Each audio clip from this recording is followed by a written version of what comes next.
नमस्कार दोस्तों। आज आपके सामने अरोड़िया जोड़ी द्वारा पुस्तक लिखित ईस्टर्न बॉडी वेस्टर्न माइंड की अगली कड़ी के साथ उपस्थित हूँ। आइए दोस्तों, इसको हम बड़े ध्यान से सुनते हैं और समझते हैं। प्रथम चक्र के मूल मुद्दे की अगली कड़ी पर्यावरण जैसा कि चुना गया है, एनवायरनमेंट की बात कर रहे हैं। विकासशील भ्रूण के लिए गर्भाशय शरीर का पहला अनुभव, पहला घर और वातावरण और अस्तित्व का आधार है जहां से जीवन उभरता है।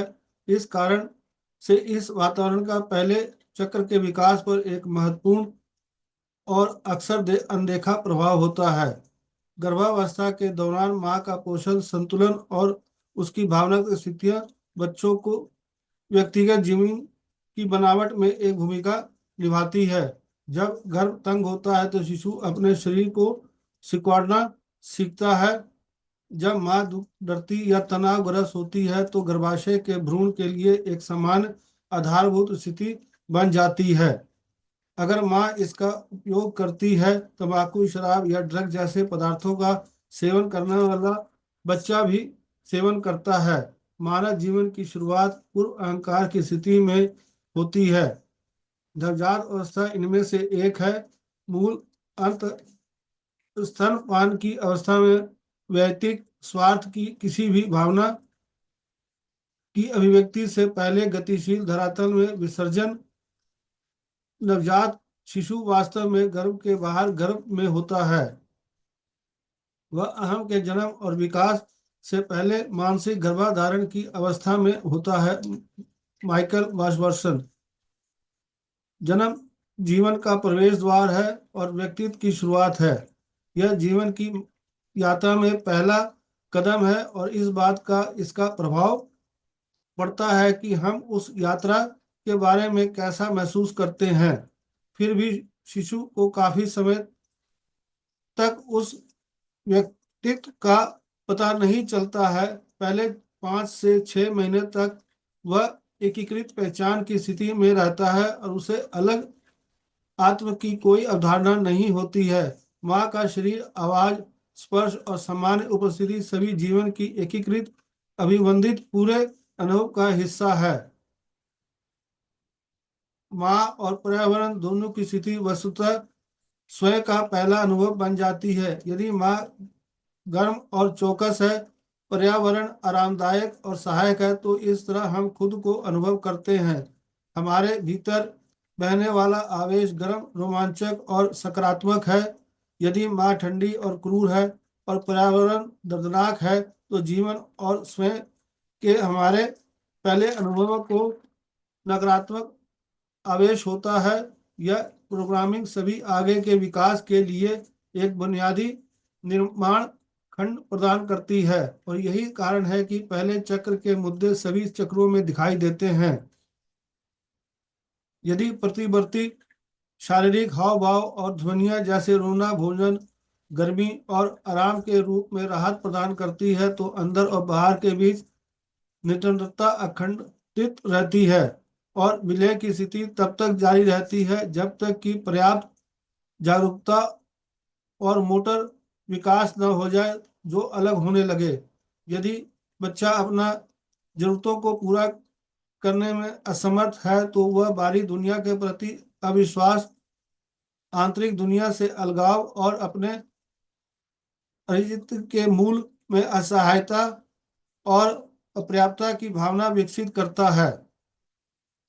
आने वाले कई वर्षों तक छोटे बच्चों में आंतरिक और बाहरी दुनिया के सुसंगत बने रहने की आवश्यकता चरम पर होती है, लेकिन विशेष रूप से उस अवधि के दौरान जब हम उन पर अविश्वास करना या उन्हें अनदेखा करना सीखते हैं और साथ ही दुनिया को शत्रुतापूर्ण मानते हैं। अपनी मूल प्रवृत्ति पर विश्वास करना अपने आप को अपने मौलिक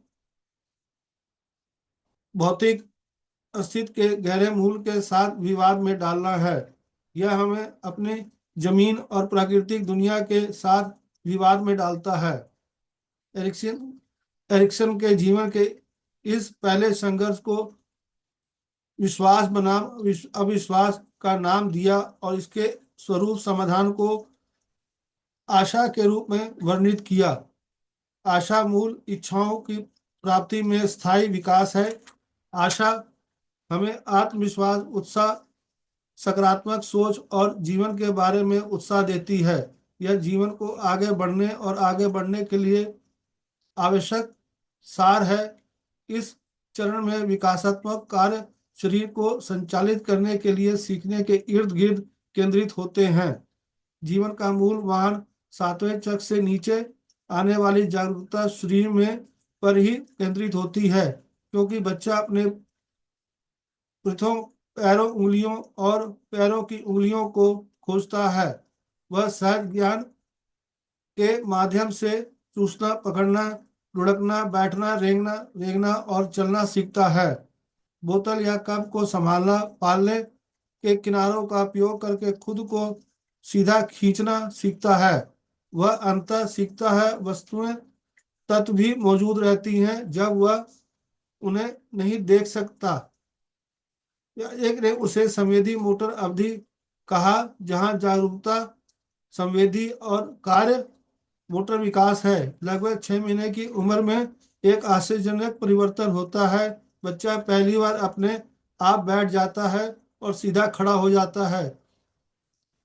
चक्र अब एक दूसरे के ऊपर आ जाते हैं और ऊर्जा ऊपर की ओर प्रवाह होने लगती है।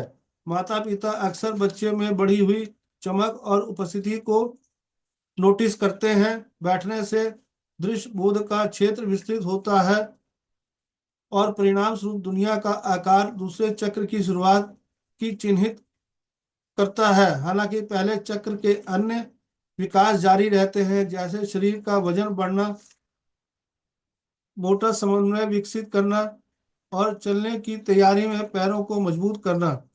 जल्द ही बच्चा रेंगता है और चलता है। अंत में अपने दोनों पैरों पर खड़ा होता है। कुछ हद तक ऊर्ध्वाधर स्वतंत्रता व्यक्तिगत जीवन के मूलभूत निर्माण का खंड बनाए गए हैं और बच्चा अपनी इंद्रियों और आंदोलन के माध्यम से दुनिया का पता लगाने के लिए तैयार है, जो चक्र के 2 के रोमांचक क्षेत्र को खोजता है। दोस्तों, यह अध्याय यहीं तक, फिर कल इसके अगली कड़ी के साथ उपस्थित होऊंगा। धन्यवाद। Thank you.